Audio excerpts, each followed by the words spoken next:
Hi there, this is Amanda Frankel with Our Crafty Playdate. You know how I never edit, right? Well, I actually had to completely start over again because I had a coughing attack. It's so crazy. All right, it's the pollen. It's spring. Yay, spring is sprung. I am with Our Crafty Playdate, and it is Throwback Thursday. Today I am showing you how to use some retired things as well as current things to kind of freshen up what you have in your craft room. I'm working with my friend Robbie, and I will link her information below so you can go check out her Throwback Thursday card. We both have enough materials to make 5 kits. We're committed to that, but the kits have been selling out. So we have been selling out our kits no later than Friday. So if you want a kit, be sure you jump on this. Oh, excuse me. All right. I'm going to show you first what is retired and then what is current. And then I'm going to show you some extra cool things in this video. This is a super simple card. Great layout, easy peasy lemon squeezy. I highly recommend you do some easy cards like this. You could put happy birthday and then do a cake. You could put happy Mother's Day and put a flower. You could make this in a darker color family, and you could do happy Father's Day and do something Father's Day, like a car or a yacht or a tool or whatever, a beer. There you go. Now we're talking. All right. Anyway, you could do something like that with the same layout. It's a great layout, super simple. And one of the things we're going to do today is I'm actually going to show you how to quick cut this stuff. So today is a masterful craft hack for quick cutting as well as Throwback Thursday. So if you want a kit, check below, send me an email, and I will send you a kit. Each kit contains all the materials you need here, minus the stamped image. So you'd have to put your own stamp here, but it includes everything you need to make 2 complete cards, and it includes postage, and it's only $5. So get in on this. You cannot go to Hallmark and get a card for $2.50. Absolutely not. All right. In any case, let's get started. This color here, this green, is called Cucumber Crush, and it is a retired color. So this is one of the retired items. This paper is basic white, and it is current, so that you could get now in the catalog. The punch that makes this tulip is current, and so that is in our catalog also. It does the tulip and the leaf there for that. This paper here is in color envelope paper from a long time ago, and it's great because it's super thin. I'll show you more of that when we get there. Retired. The stamp is retired in a funny way, so we're going to get to that too, but that's my star today. All right, so the stamp is from this set here, which lives in a box that I have a bunch of these in. This is from a set called Paper Pumpkin, and if you are liking the kits and you haven't heard about Paper Pumpkin, you really should.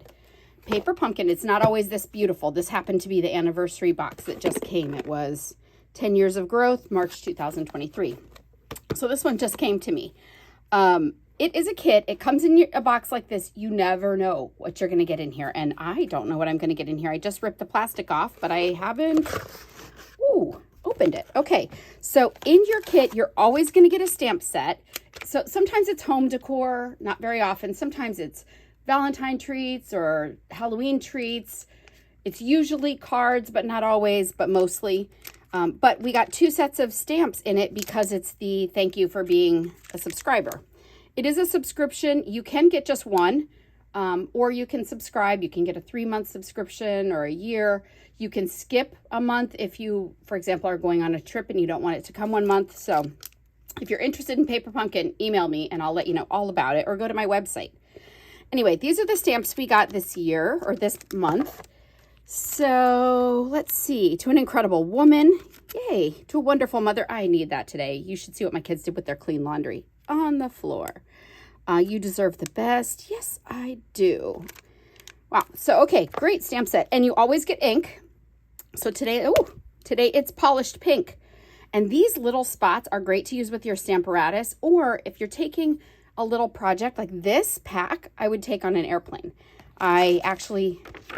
This is our thank you little note. Very nice. Okay, so fancy. It always comes wrapped in tissue. This month is fancy gold tissue. Very nice. And then your kit comes like this. So I don't even know what we're making.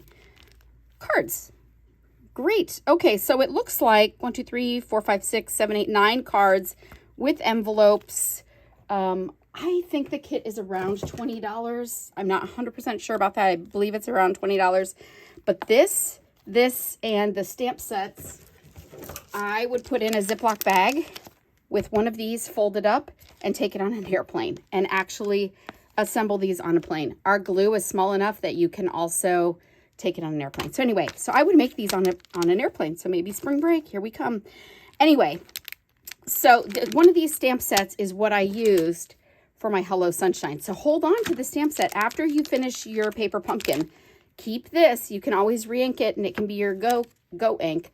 And then keep these and just put them in a box and hold on to them. And then these send to all your friends. Okay, so putting away my paper pumpkin. But that's where that stamp came from.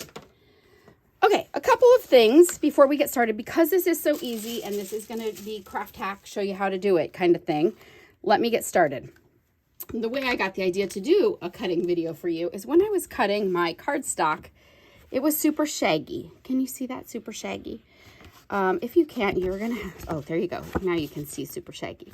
So I was pretty disappointed in that. And what that means is my trimmer blade needs to be replaced.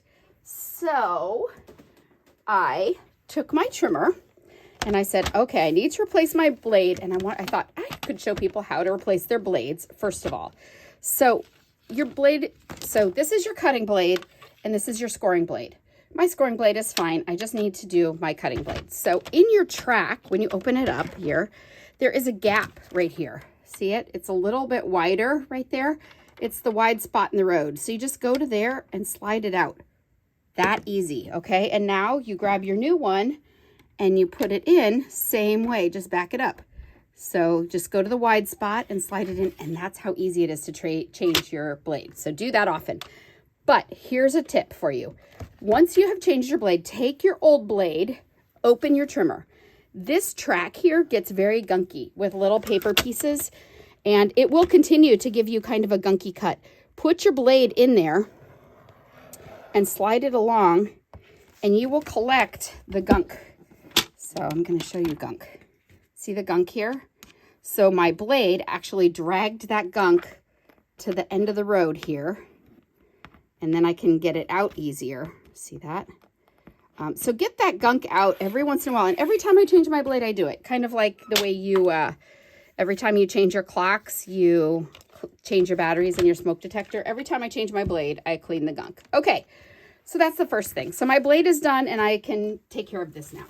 To cut your Cucumber Crush cardstock here, the best thing to do, get your trimming blade out of the way, go to your, I'm going to open it up here, go to your scoring blade, so that's this light gray blade here, and set it at 4 1/4. Okay, 4 1/4. That is halfway through the long thing, and I'm going to use my scoring blade and score. Then I'm going to take my paper out and I'm going to turn it, and I'm going to go to 5 1/2. That's halfway of this. So it's 8 1/2 by 11. So 5 1/2 and 4 1/4. You get it? All right. So I'm at 5 1/2. Now I'm going to not use my scoring blade. I'm going to use my cutting blade and cut. And now I have 2 perfectly good card bases ready to use, and they're already scored. All right. So that is the first hack. The second hack is going to be this piece right here, this piece of white. This piece of white is a perfect measurement. It gives you a great wide frame if you've got a fun color you want to show, and I wanted this card to look really fresh, so I wanted a big frame. So this piece right here is 3 by 4. If I were to cut 3 by 4 out of an 8 1/2 by 11 piece of paper, I would be sad because I would have a lot of waste, and I hate waste. So I'm using 12 by 12. If you don't have 12 by 12 white paper in your personal stash, just get some. Just get some. It's going to save you time later. 3 by 4. So I am going to set this at 4 inches. And I'm hoping you can see one of the things there. So 4.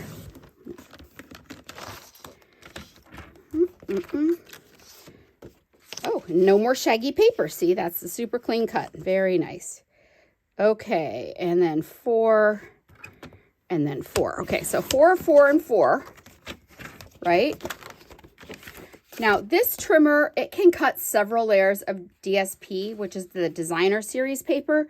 I don't like to cut more than that of cardstock, but I'm going to just show you one side here. I'm setting that up at 3. I'm going to move this so you can see. So I set it at 3, slide it. This is coffee. This is coffee. Another thing I need to clean off. 3 and 3. All right, so I would do that with each one of my 4 by 12 strips, and I would get 4 out of each strip. You get 4 of these 3 by 4s, and then just save them. You're only going to need one for this card. And now you've got a whole bunch saved that you don't have to cut next time you want to do it, because you've cut all these and you've stacked them together. Okay, so that's second hack. Get 12 by 12 paper. Third hack is how to cut your 8.5 by 11 to make your inside panel. So your inside panel of a card, which I don't have one in here, so I'll show you. Your inside panel of a card, see how shaggy that is? Yikes. All right, your inside panel is exactly 1/4 of an inch smaller, and it just gives you a place to write on. So you're going to always need those. That is a size you're going to need all the time. We use them for panels on the front, panels on the inside, and it's very standard. For that panel, you're not going to use your 12 by 12. You're going to go back and use your 8.5 by 11. All right, so here I'm going to show you how to do that in the easiest way possible. You are going to, with your handy dandy trimmer, so it's got extra space over here, and I like to use that space a lot. So I'm going to go to the 1/2 inch, which is right there, and I'm going to cut a 1/2 inch off my entire 8.5 by 11, and I'm going to get this very long strip, which I save these. I save these all the time because I use them for sentiments. So if I made a mistake when I was stamping my Hello Sunshine, I would just stamp again Hello Sunshine and pop it up on dimensionals, and it would look intentional. Okay, trick. All right, so I've cut off a 1/2 inch this way. Now I'm going to cut off a 1/2 inch this way. What that has done is it has left my paper here at 10.5 by 8.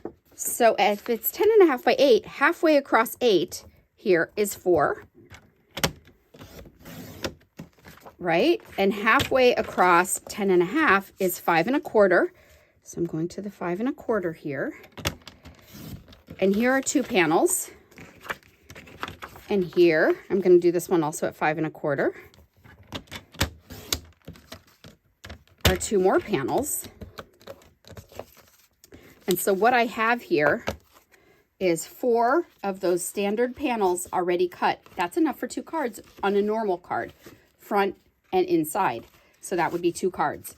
Today, it actually is going to stretch to 4 cards because we're using the different size inside. But that is a quick way to do it. And what I do is when I get a pack of this of white paper, I'll take, 10 sheets and I'll just sit and watch TV and cut it into these panels because I know that I'm going to use them. And then I have a really quick way to grab them and do it. All right, so we need these. The one last thing we're going to cut is this envelope paper, and I'm going to show you a trick to that too.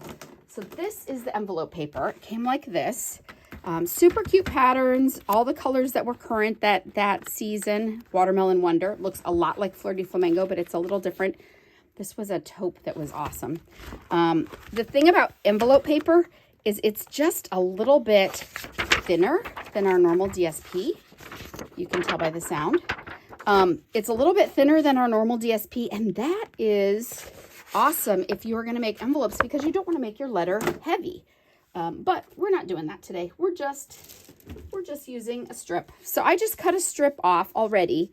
It is 3/4 of an inch, but I need it to go from side to side on my card here. I know because this was 8.5, right? I know that this is 4 1/4, but when I cut it, I'm going to cut it.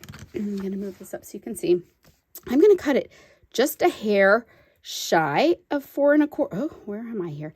Just a hair shy of 4 1/4. It's not going to matter to anyone but me. All right, so instead of cutting it right at 4 1/4, I'm going just a hair shy. And the reason that I'm doing that is once I glue it down here, once you fold it and stuff, it sometimes is not exactly perfect. If it's a little bit smaller than the 4 1/4, it's not going to matter. But if you make it too long, then you're going to have to be, you know, looking here, trimming your paper. So just go a tiny hair shorter and it won't matter. Okay, let's get started on our card. We are using Flirty Flamingo ink. We are stamping on one of our 3x4 panels. We're just going to stamp at the bottom of it. I should be using a matte, but I've already taken, oh, that's horrible. Look at that. I told you I should have been using a matte. Okay, I'm just going to flip it over and do that again without a matte because I don't know where it is and I don't want to take up any more of your time than I have to. Although you learned a lot today. I hope you, no, much better. Okay, the blessing of double-sided paper, right? Paper has two sides. Okay, I'm going to just glue this straight on the yucky side. I'm putting the glue. The yucky side that has my very horrible Hello Sunshine on it. All right, just going to center that right there. And now I am going to take my 3/4 of an inch by, it would be 4 1/4, but I did it just a hair shy, remember? And I'm going to put that on there. And now I need my tulips. So I also wanted to punch those for you today because there's some tricks with that too. All right, so you always use scrap paper for your punching. So if I were to really mess up that Hello Sunshine, I couldn't use that paper again, that's where I'd get my tulip from. Okay, so here's a piece of scrap. Now, when you are going to punch, don't put your punch in like this and punch. You're going to waste a lot of paper. What you should do, really, is punch with your punch. I'm just going to trim some of that off. Punch with your punch upside down. And when I punch, I know I don't need this leaf out of my tulip, so I'm just going to slide that over. This way I can see that wouldn't be good, that wouldn't be good, but I can see exactly where I can punch and still save paper. So there's my white, and you can see I didn't waste a lot of paper. So that's a good way to do it. When you go to punch, okay, so here I'm going to punch out another one of these guys. Sometimes I just do this and I just clip off that edge. Okay, so now I'm going to do this again. Again, I don't need the leaf. I just need the flower. So the only waste I've got here is that. All right, so that way you don't waste a ton of paper. And for my green, I only need the leaf. So I don't care if this paper gets off the edge there and cuts funny. There's one leaf. That's all the waste. And then there's another leaf. That's all the waste. So I'm still not wasting a ton of paper. That's it. Okay? And you could just go the whole row like this and make a whole bunch of tulips at once. Yeah. Okay. So now I'm going to show you how I put the tulips together. I took my liquid glue, put a little tiny bit there, and plopped this tulip on top. Flipped them over in my hand, put a little glue there, a little glue there. And now the chubby part of the petal goes on the bottom. Okay, and on this one, whoops, on this one, the chubby part of the petal of the leaf goes on the bottom, like that. And I'm just going to stick it to that glue, let it set for a second, and then I'm going to flip it and find my dimensionals. Here we go. And I'm going to use two. I like to put them right over the seam of where I've glued stuff together, just in case. I mean, this glue is amazing. It's going to hold, but I always do that just to give it a little more body. You could add another one up here, but you don't really need to. And then I am going to put it on here. You would definitely want to pop that up. You wouldn't want to put it straight on because it would be white against white and you would not be able to see it. So that's why you want your white tulip on top also. All right, that's it for the card. I would just grab one of my panels that I just cut a bunch of here, stick it in there, glue it down, and put it in the mail. Well, write something very cute and funny in it, and then put it in the mail. But anyway, that is all I've got for you today. I hope that you learned some fun stuff, and I hope that you learned some good cutting hacks, because the more you can get out of your current paper or your retired paper, the further your craft dollar goes. Thank you so much. In the description below, I will list everything that I use that's current, and I will give you some substitutions that you could use for the colors and things that I used, so that you can make a card at home. Or if you want one of the 5 kits that I have available, enough to make 2 cards for $5, be sure that you email me, and then be sure that you hop on over to Robbie's website and check out her cards. And that's all she wrote. I hope you learned something. Have a great day. Bye-bye.